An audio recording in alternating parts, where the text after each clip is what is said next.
Talk. Light Talk. Lumen Brothers. Light Talk.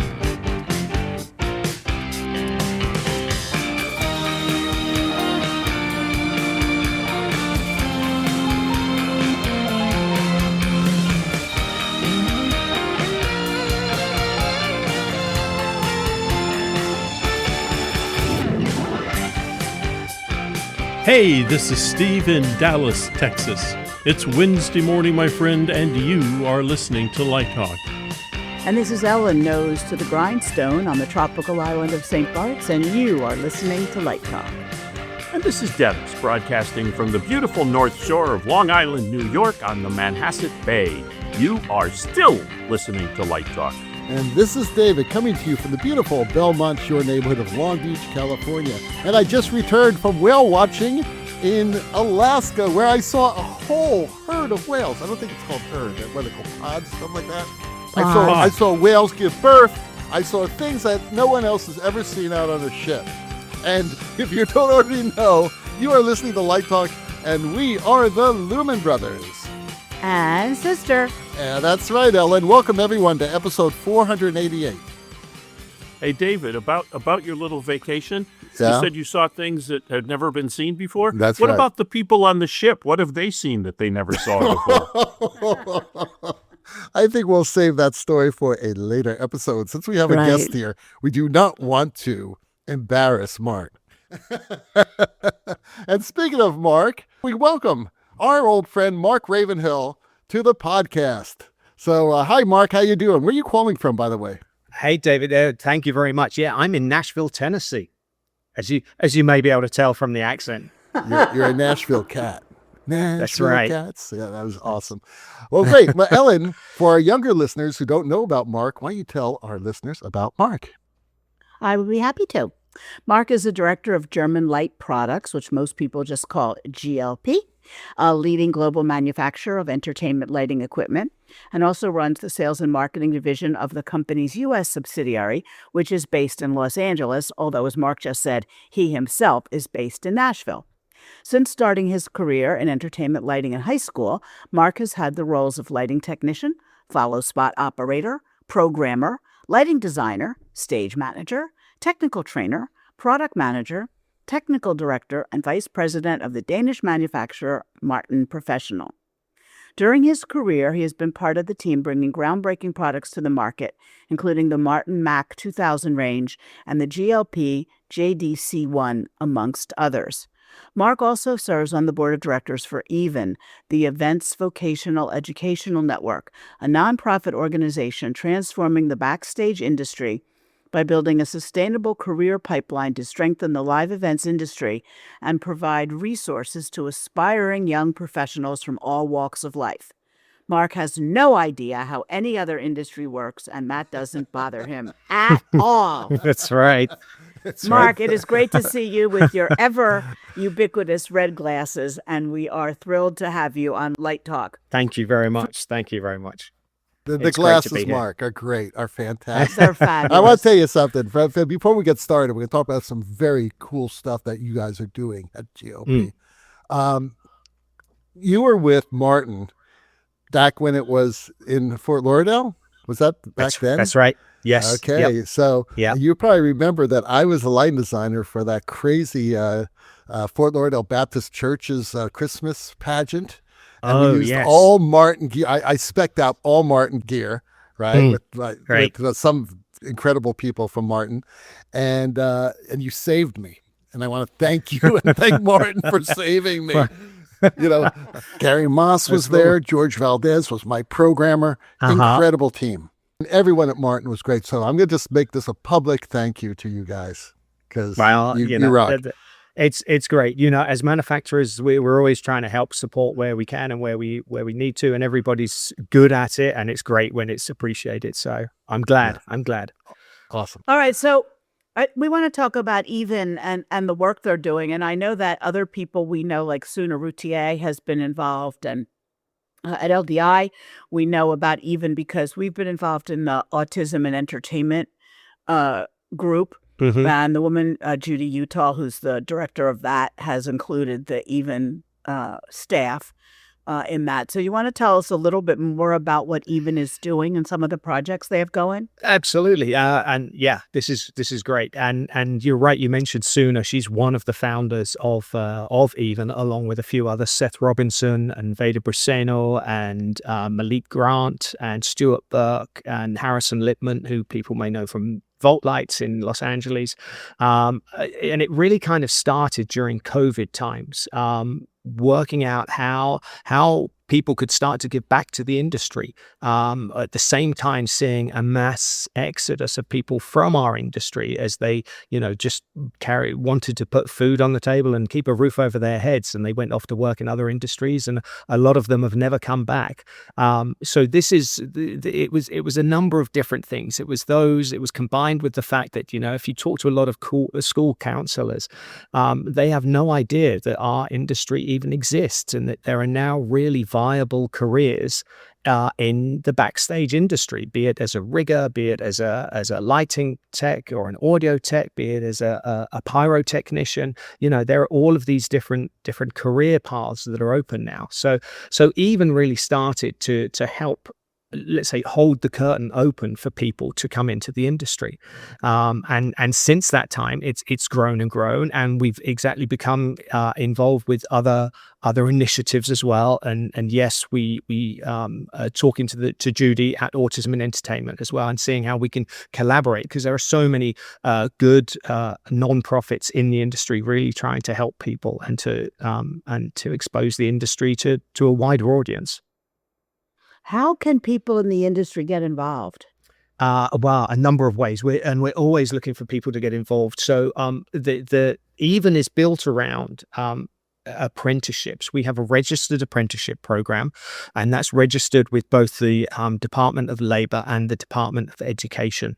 And we take in apprentices through an application process for the different. We offer 6 different pathways for different disciplines within the industry, and they go through an application process, and then we place them with employer partners. So one of the first areas that we need always assistance with is with employer partners who are looking to build their pipeline of new talent coming into their company.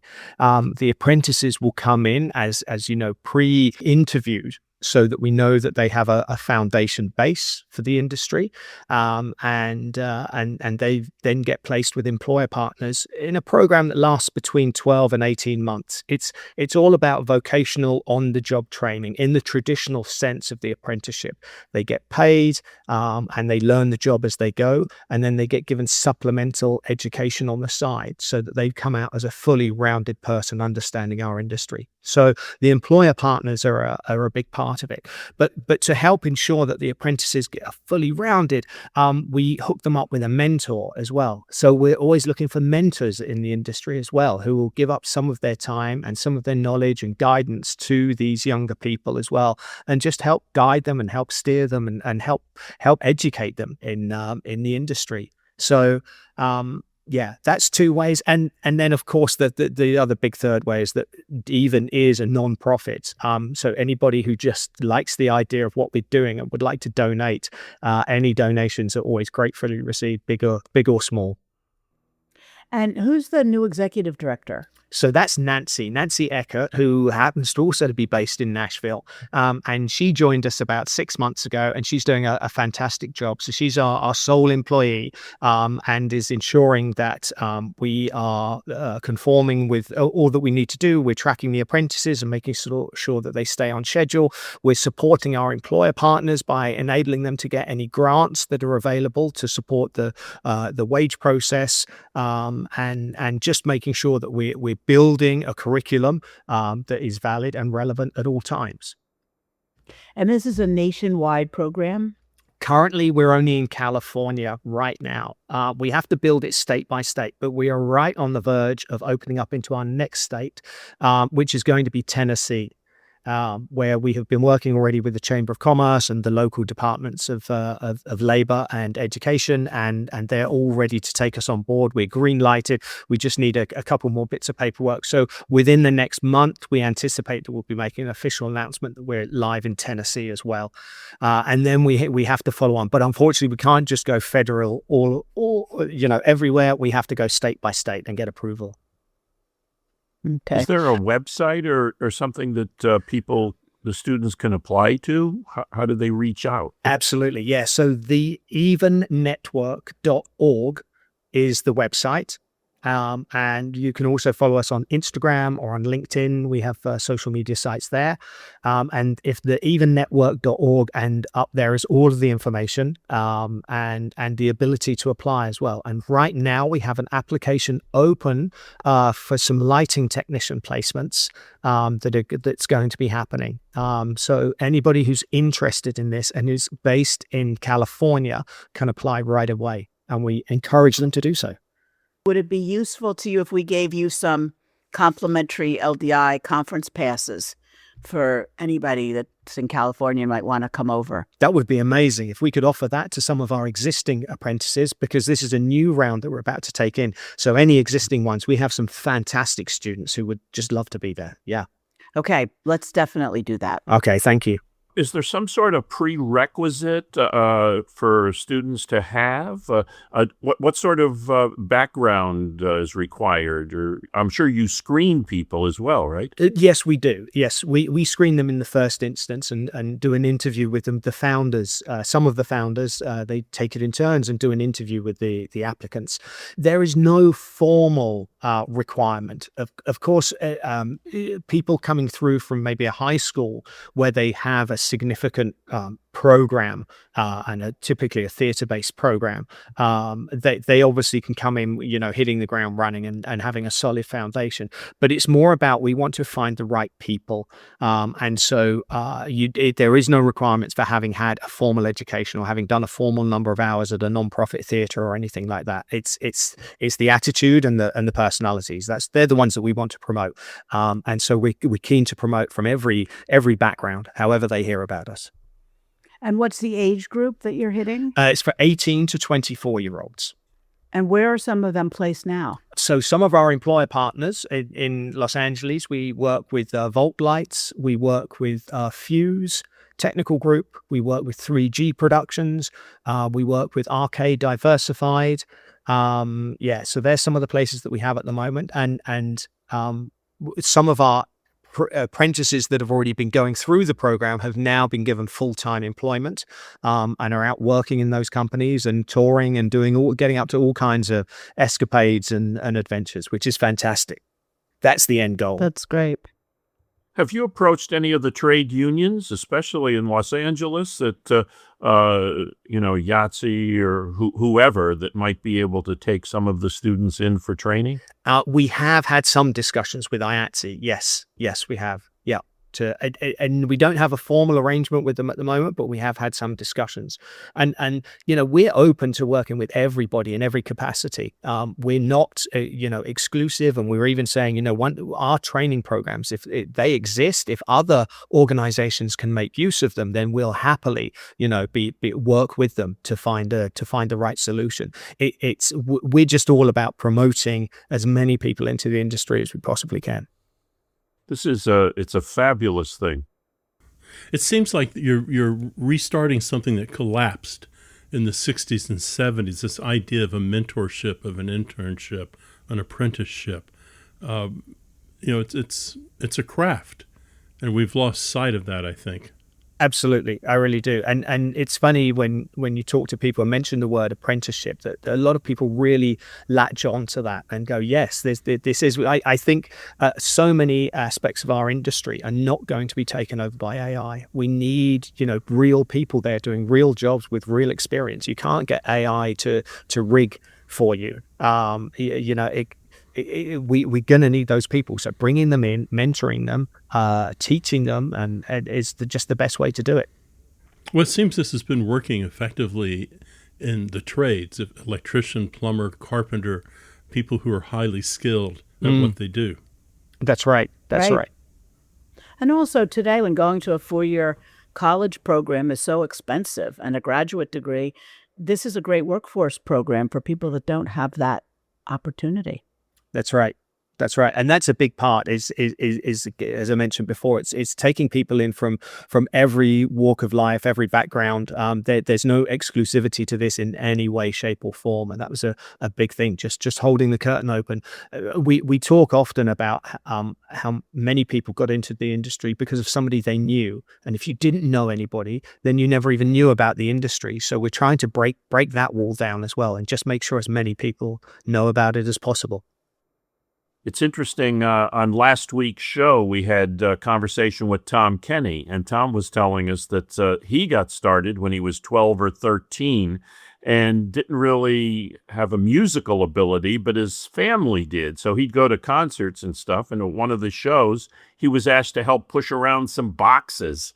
And as a 12-year-old, he's pushing around these boxes for a little-known group called U2, which eventually led to a career where he became their lighting designer after a couple of years. It's just incredible. Just incredible. So starting at the bottom, I mean, and you know as well as I do, there's dozens and dozens of people. That's their story. Right. That's right. That's right. Come in, show keenness, show a willingness to learn, show a responsibility to show up on time and ask the right questions, and you can go a long, long way in this industry. You really can. But it takes a little bit of initiative. And it's surprising to see how few people have that initiative. Maybe they're just shy in a lot of cases. But it's great when we have companies like yours who are now adding more opportunities. But the question is, you can open the door, but they got to walk through it. They have got to walk through it. That's right. And I don't know how you teach that. I really don't. No, Well, how many people do you get applying for these apprenticeships? Well, I think at the moment we're well oversubscribed. I must say, because I'm still new, I haven't done so many of these cohort applications yet. But we get oversubscribed, which is great. So again, hence the reason to find more employer partners. That would really benefit us. Well, that's good news. Yeah. Yeah, it's great news. Yeah, and Tennessee will be great because you've got Bandit Lights and GLP and other people you can. Yeah. Nashville has really become a big hub for the industry now. Right. The opening of Rock Nashville, the big rehearsal facility last year, that's really helped as well. So it's broader. I think there's a Four Wall there too, right? That's right. Four Wall have a big office. Solar Tech have a big office, and PRG and so many of the companies, Christie Lights, LMG, the list goes on and on. So it's much larger than Miami, right? The lighting industry in Tennessee, is that correct? I would absolutely say so. Oh, yes, yeah. Because musically it is too, Right. So, Mark, you sound a little like Tom Kenny, someone from across the pond who's based in the States now. How did you get started, and what brought you to America? Well, two different things. But how did I get to America? Let's do that one. I when I was at Martin, I'd been to America a few times, of course, to visit LDI and things like that. But I actually went and sat in the office in Fort Lauderdale for a few years and got to know the market well, and got to know some of the people. During that time, my son was born here, so that formed an immediate connection to the country. And since then, I was back in Europe for a while, and then when joining GLP didn't have a presence in America. And America is a very important market for the entertainment industry, of course. And so the question was that we would start a subsidiary over here. So I came over with my family then and my American son, and we came over on visas initially, and now we're all of us are citizens, and enjoying life here. And we were in LA for a long time, and now in a few years in Nashville, and enjoying this part of the country as well. Did you start that GLP office with Annalise, or how did that all happen? That's right. Yeah, Annalise was our first employee after me, and she was I'd worked with Annalise for many years at Martin, and she was looking for something to do, and I just knew that she would be the perfect one to help me build the company. So she came on board, and it's still going great. Yeah, good choice. She's Swedish to begin with. Danish. Oh, Danish. Sorry, Yeah. Martin is Danish. Sorry, Danish. That's I right. must say Yeah. that GLP has some of the most cutting edge lighting technology out there. And, ever since I was turned on to that company years ago here in LA, I've been like gushing over their equipment. I've spec'd out a lot of the equipment from GLP because no one else had it. Like small lights, that you can hide, that were incredibly dependable and powerful, just amazing fixtures. And of course, all the new stuff you guys have out now is just mind-boggling. Plus, I must say that for the past, I don't know, 5 or 6 years, you had the best booths at LDI, the best demos.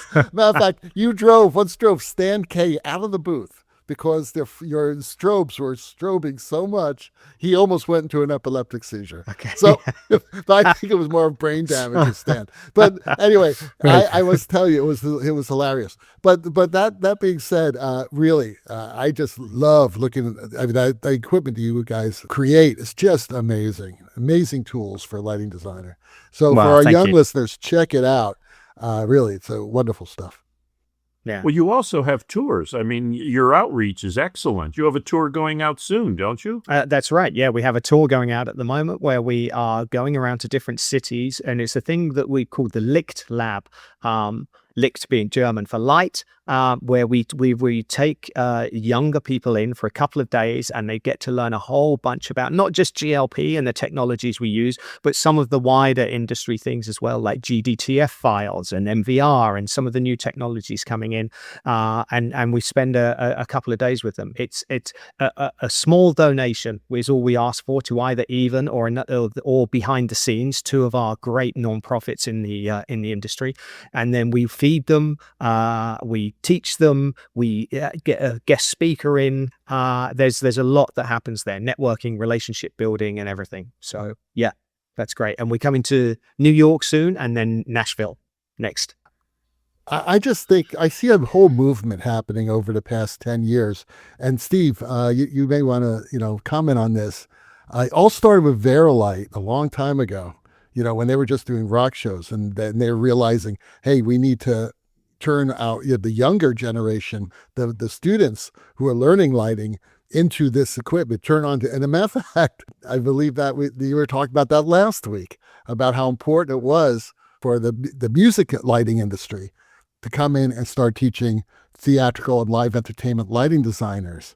And, this type of program that you guys are doing is really, really just another great opportunity for young students of lighting.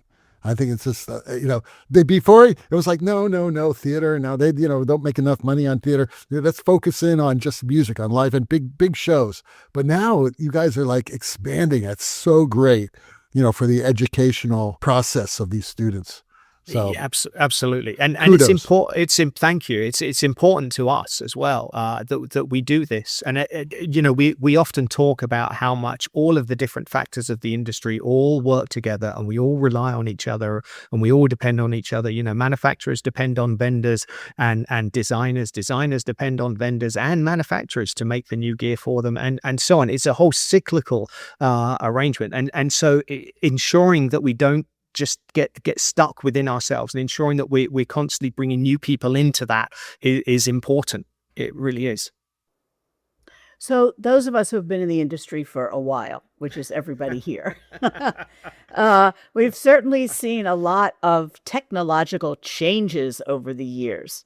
What do you think the biggest disruptive changes have been in your time, and what's coming down the road in R&D? That's a good question. I guess, of course, the most recent one is the move to the LED as a light Right. source away from tungsten, and to the large part now away from discharge as well. I mean, that was a huge disruptor, not just in terms of developing new products and things, but just the amount of disruption to existing venues where they had to upgrade their systems because these tungsten lamps were just no longer available for their fixtures. So I think in the wider industry, that's probably the major one.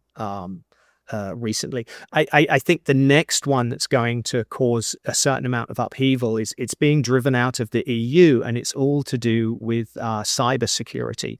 And any product that can connect to a network or potentially connect to a network now has this whole cybersecurity system that it's going to have to adhere to. And there's new regulations coming out of the EU initially. So that's essentially every product that's got a network port on it is going to have to adhere to these.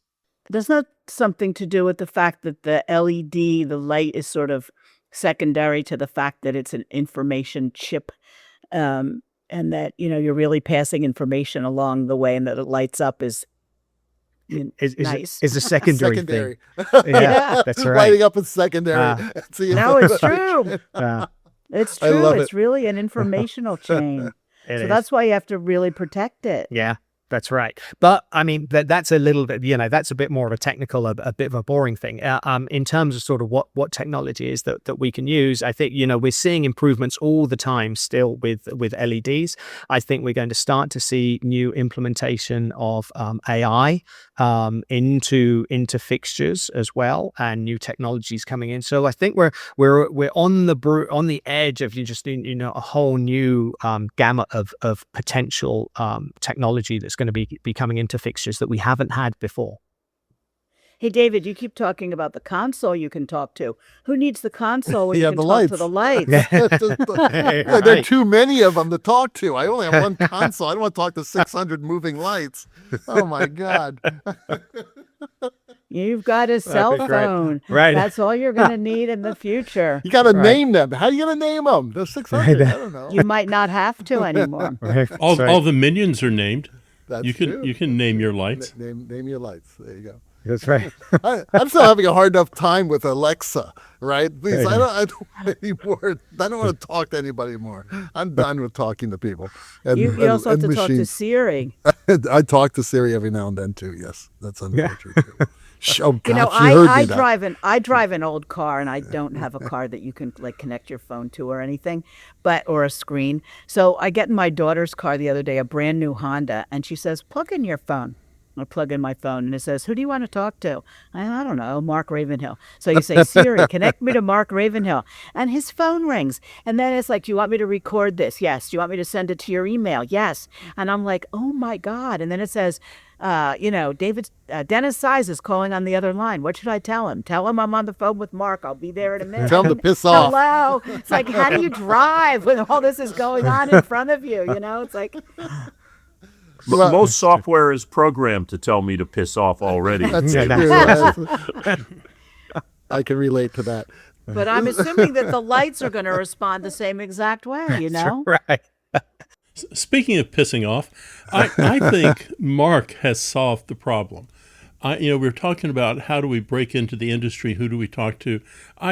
He's not alone in this, but these companies that do these tours, all of a sudden, I bet he's getting phone calls from people he has no idea who they are, but he's crossed their life and shown them a light and shown them how to work a console.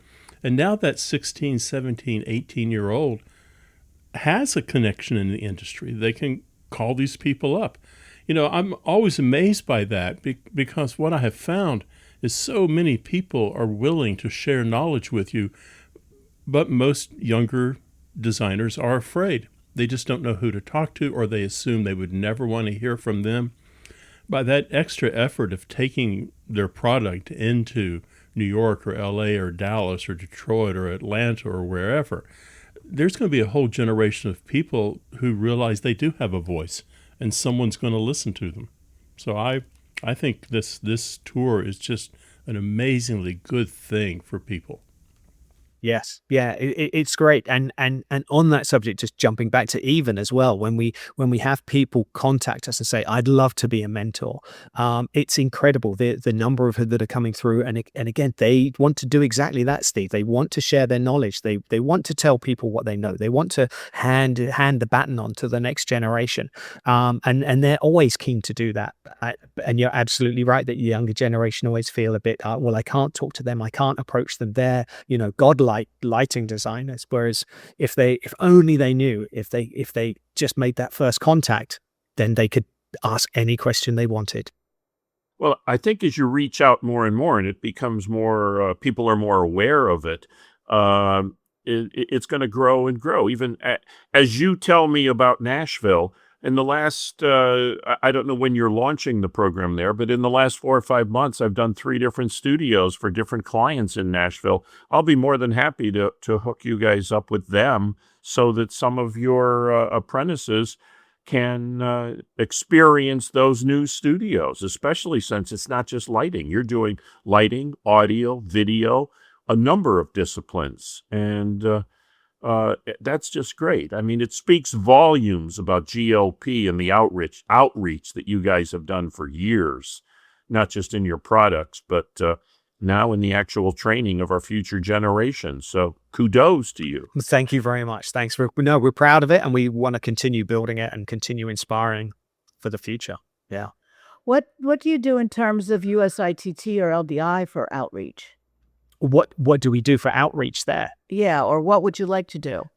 Well, in terms of Even, LDI has already been very generous to us, and USITT, in fact, by allowing Even to have a space there and as a non-profit without having Right. to pay for it, so they can Yeah, reach in our career fair area. That's correct. Yeah, in a wider audience, and of course, and we're always willing to do what we can to give back as well. Either by sitting and listening, or not listening, but coaching students who are there at LDI, or helping, give a seminar. I know Suna did some of those last year, as part of the the trade, if you like. But yeah, Right, we're always willing to do anything like that. For GLP, well, our LDI booth this year is going to be something new that we haven't done before, and outreach is going to be a big part of it. So we just encourage everybody to come along and yeah, come see us, come talk, come ask us any question you want. We'll answer it. So you'll have a table in the career fair again at LDI? Yeah, yes, we will. Yeah. Okay, great. Jessie has said yes. She said Great. she hasn't got that far in the planning yet, but when she does, Great. Okay, we'll great. be in, which is great. What's new in the forefront at GLP, by the way, equipment-wise? I mean, the range of lights that GLP produces is astonishing. From I guess your smallest is the X5 Dot, and then you have that Mad Max that's about the size of a Volkswagen. That's right. What is that light's? What, 500 pounds? It's oh, come on, it's only 455, Dennis. But again, that's great. The range of equipment, and I discovered GLP maybe a dozen years ago, and in the last 8 or 9 years, I don't think there's a single studio I've designed that doesn't have Impression FR1s in it. As you well know, That's right. because I call you up and say, "Hey, I need 40 more lights. Where are you going to get them from?" Right. That's right. That's right. And but Right. that we're very grateful. But you're right. We've done our biggest light. We've done our smallest light now. It's where do we go next? So we've got some new things coming down. We will have some new products to show at LDI, as we always do. So we're definitely going to be expanding that X5 Dot range. As you mentioned earlier as well, David, small fixtures are things that people really do like. It doesn't always have to be the biggest, brightest. Having small fixtures that you can tuck into scenery or tuck into a themed environment is a good thing. So we're going to be expanding that range with different options as well. Why did you, or how did you decide to go in that range? If I remember correctly, it was Ben Stanton, when we had him on the show, was talking about his Broadway show where the GLP small fixtures were spectacular. Again, I'm not trying to be dumb about asking the question, but I'm always haranguing other manufacturers who I will not mention, and I'll say, why don't you put out lights like GLP does? Well, I that's mean, great. seriously, did somebody one day say, or did you or somebody in the company say, hey, let's make a little tiny light that's an LED, but it's got a lot of kick to it? Right. Well, the story behind the X5 Dot is a combination of all of the above, really. We'd been wanting to replace the MR16 Birdie for a long time. And again, because of the whole move away from tungsten. And we knew we had some of the technology there, but we were never quite able to get everything in that we wanted. And then towards about a year ago, we were in contact with a lens manufacturer, and we got a new optical system, which basically allows us to zoom without changing the size of the fixture. And that was the final part, because we had the color, we had the cooling, we had the IP rating, we had the output, we had all of those things. We just needed the zoom. So now we've got all of that packed into a housing, which is the same size as a birdie. So it can take birdie accessories if you want it to. So awesome. I can't tell you how long I've been looking for a light like that. And like I said before, about 8 years ago, I went to the showroom here in LA, and I found, there it is. It's right there. And I said, this is it. This is what we're going to use. I'm going to put them down on the bottom of the stage. I'm going to put them over here. I put them behind this wall. I must have ordered at least 24 of these just to put different parts of the set, and even use those little shin kickers in these little areas, just to have a color control, tiny little shin kicker was perfect for the use of the show. I don't understand why other companies don't do it, but it sounds like you have pretty much a corner on that market, which is a good market, by the way. And they're not that expensive. They really aren't. No, I mean, they're quite reasonable. They are. I do have a question to ask you, Mark, and it's that maybe it's out of your wheelhouse. I don't know. How has these horrible tariffs that we have put on our European friends affected competing in the United States with the equipment? It's wow. How long have we got left on the podcast discuss this? We go on. They've been it's crazy. Yeah, they've been disruptive, completely disruptive. At every time things have changed, and it just makes it difficult. But it makes it difficult for everybody, because for the entertainment lighting world, at least, there isn't that much that's manufactured in the US anymore. Most of it is manufactured abroad. So kind of everybody's in the same boat. But ultimately, it does have to trickle down, because there is no one entity that is able to absorb the whole cost. And that's where the danger can come in, is when it's trickling down to the ticket purchaser, and how sustainable is that amongst an economy with other concerns as well. So it's tricky. It seems to be now, after the announcement back in the middle of July, that things are going to settle. And for that, I'm very grateful. I mean, give me stability any day. Give me craziness, that's fine. But if you can give me stable crazy, I can work with it. It's the unstable crazy that I have trouble with. So we have unstable crazy. I hate to tell you that, but that's where we're at right now. So now it's stable. Then we can all plan with it, and we can all work around it, and we can all budget for it. And that just makes it easier. Not nice, but easier. What do manufacturers do with like unsold equipment? Like, do you use Gear Source or some other like sales?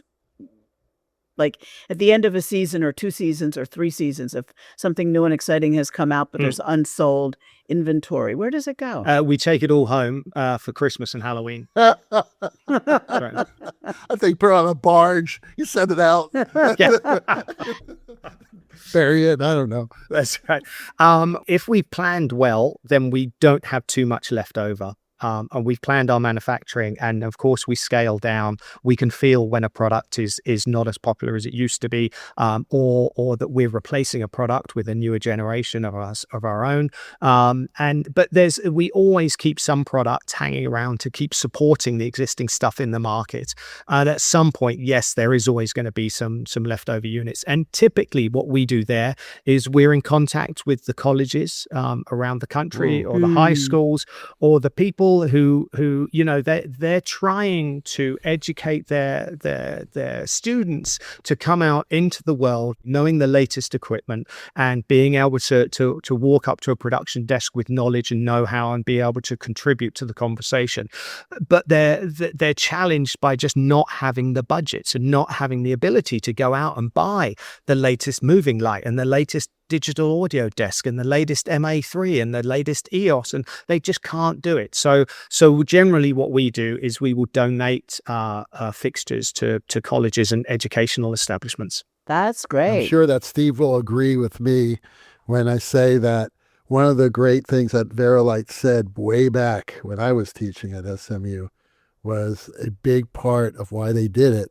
Was they knew that when these students graduated, they would know how to program a Verilight console. They would know what a VL5 would do or a VL2C would do. And that's very important when you're speccing equipment. They're going to be designing, Right. they're going to be speccing the equipment. It's smart. Mhm. Very Yeah. smart. So, Steve, if you need anything, get your list in now. That's right. That's right.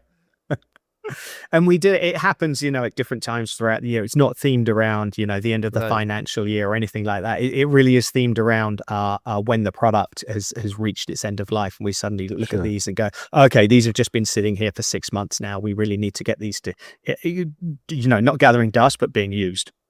Yeah. So, yeah. Has there ever been a fixture that GLP's designed that it was like, oh, well, we shouldn't have done that? I mean, something disappointed that just, it ended up getting sent out to the high schools right away? You mean the Edsel of lighting design? Edsel Yeah, of that's a lighting good way of equipment. putting it. Yes. The new German moving light powered by steam. Right. That was just a bad idea. We've had a few hits along the way. We've also had a few misses, definitely. I think probably the one that springs to mind was a fixture called the Highlander. Well, that's a SUV, isn't it? There Made by, we like- go. Yes, That's right. Subaru, Or something a movie. like a forest That's right. fire.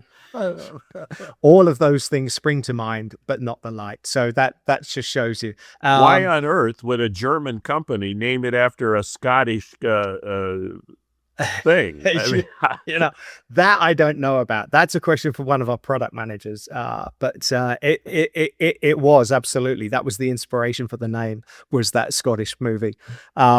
It came around during COVID, and it was one of these fixtures that had pretty much been finished. And typically a fixture, let's say, and as an average, it takes around 18 months from a blank piece of paper to a finished product hitting the market.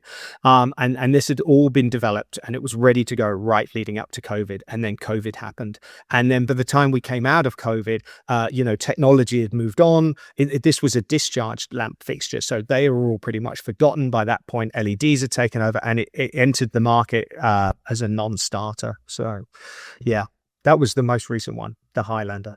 Well, the Highlander was a victim of timing, basically. Yes, That's the problem. That was the problem. Yeah. Yeah. Yeah, it was. Yeah. Had it come out a year earlier, it may have been very popular. Mm-hmm. Yes. You never know, Yeah. right? But a dud all the same, unfortunately. Right. considering the very high-end GLP fixtures that have been created over the years, and I know you do some specialized lighting control software, but you never really got into the lighting desk, theatrical lighting desk market. How come? A long time ago, GLP had a small desk, but it was never sold in the States. And as soon there was definitely a watershed point where pixel control of LED fixtures started to become a real thing, and people were able to offer it within their fixtures, and designers wanted it because they wanted that level of control. And at that point, all of the desks had to start changing. And the MA went from, the 1 to the 2 or the 2 to the 3, and ETC changed their platform, and Avalites and all of the other manufacturers as well to accommodate all of this. And that was definitely a point where GLP we decided, let's stick to what we're good at. And we don't need to compete in that market, especially when we can see physically they're not too close, but of course they're a neighbor. MA Lighting in the same country have such a dominance in a large area of the market, essentially outside of theater. They really are a dominant player, and to see that and to think, do we want to go up against that? It's like, no, they can do what they're good at, and we'll do what we're good at. Sure. Is that the main reason, and this is a total turnaround, that GLP and you personally decided not to continue that wonderful podcast that you had, the 10 out of 10, because you didn't want to go up against Light Talk? That is absolutely right. We were scared into the corner. You're absolutely right. And God. It's taken me this long to build up enough courage to come and meet you face to face. No, I think and all of us apologize. that are around going, do we sound like those guys? Oh no! Oh my That was God. just your COVID project, though, That right? was. It was a fantastic COVID project. It was a great way It was of a just wonderful people, project. Yeah, people keeping Yeah. in contact. We Smart. finished up at 50, and that was as we were coming out of COVID, and we thought, that's a nice number to end it at. And I think it was Jennifer Tipton, if I remember rightly, was the last guest, and that was a great guest to have as well. So we thought, there's a line to draw it under and put that in the archive. Sure. Well, now that we've had you, we can now end this podcast permanently after this episode. Mark, we've been waiting all these years to have you, man. Wow. You are. I'm blushing. I just want to tell you, though, if you guys ever do want to get into the console business, I have an idea that will put you right to the top. Okay. Here it not- comes. Yeah. It's called Juliet. Okay. Juliet is your AI person in the console who basically does what you want it to do. So you don't have to worry about anything else. You don't have to worry about colors. You don't have to worry about that. If you call it an R67, it comes out an R67.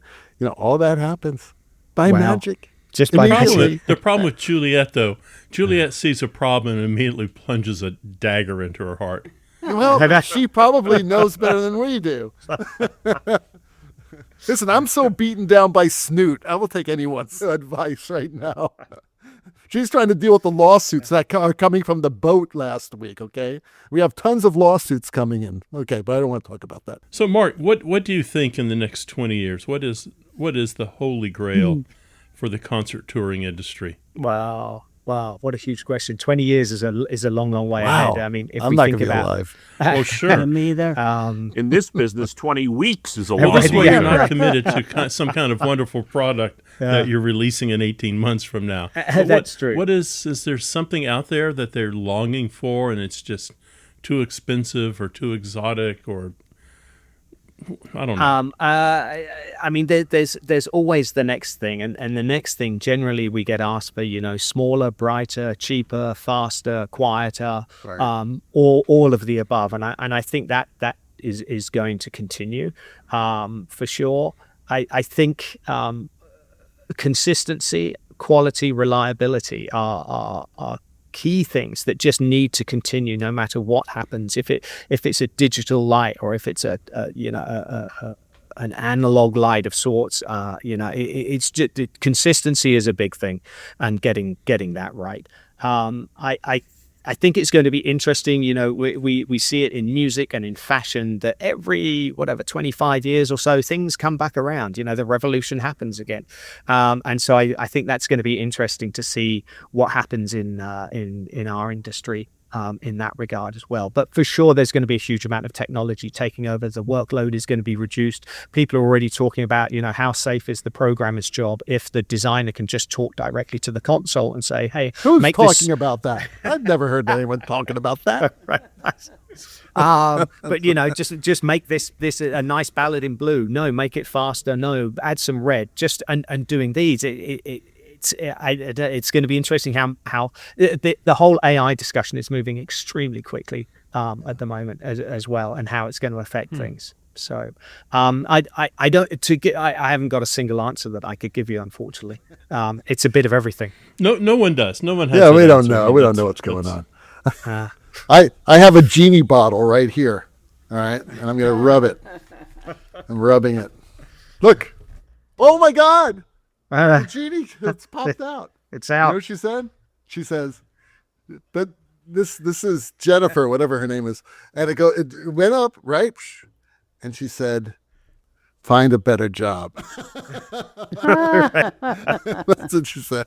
No.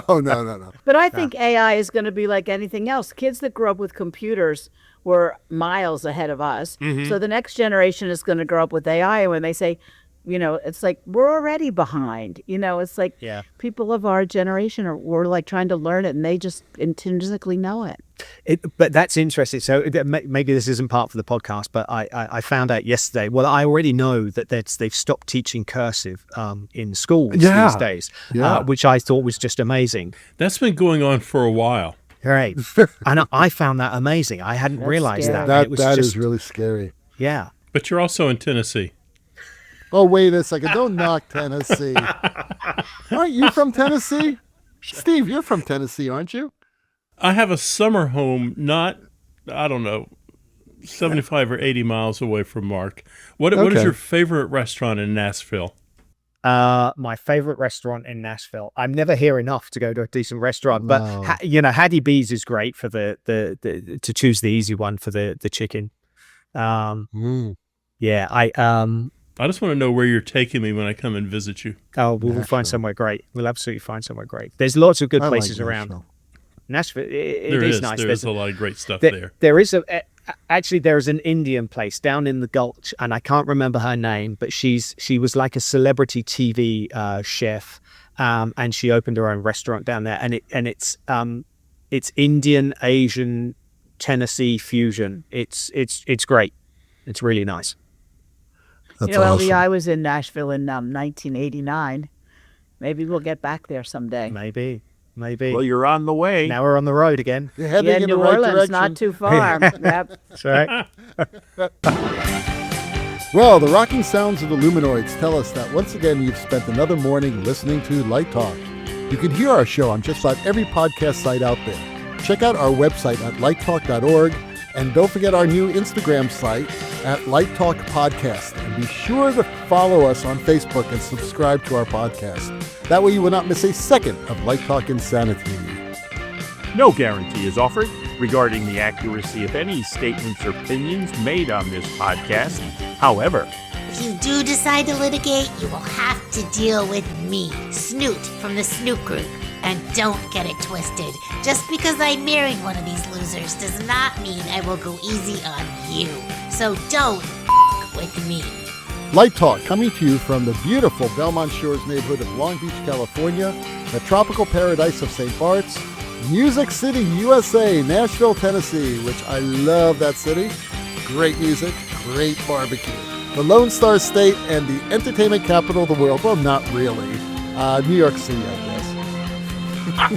Well, on that note, be sure to join us next week when we dive into more lighting shenanigans and serve up a fresh, piping hot casserole of nonsense. Light Talk, broadcasting questionable Lumen knowledge and humor around the world. Well, thanks again, Mark, for being our guest today, and we'll see everyone next week. Bye-bye from Light Talk. Bye-bye. Bye now.